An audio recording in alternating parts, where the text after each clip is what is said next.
The United States cares about human rights because it's the fundamental premise on which our country was based.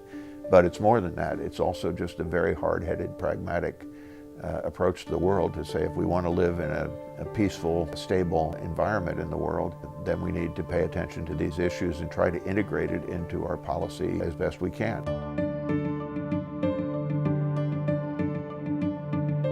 The United States was founded basically as a human rights protest. The country was founded on the premise that all men are endowed by their creators with unalienable rights that are inherent in the human person.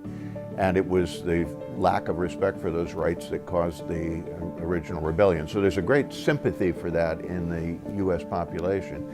The other side of it, though, is very pragmatic and practical, which is we find that countries that respect human rights, that respect people's freedom of religion and belief, that respect their rights to freedom of expression, to freedom of assembly, freedom of association, those countries are stable, prosperous, good partners for us around the world.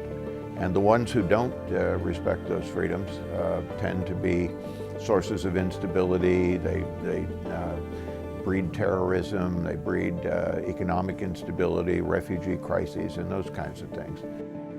This administration, when you look at the national security strategy of the United States, as with its predecessors, built into that is a respect for human freedom and dignity.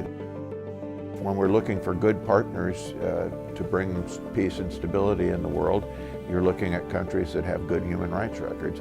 And the ones that don't have such good human rights records, oftentimes you need to work with them. They're important countries in the world, but the governments may not be doing quite the right thing.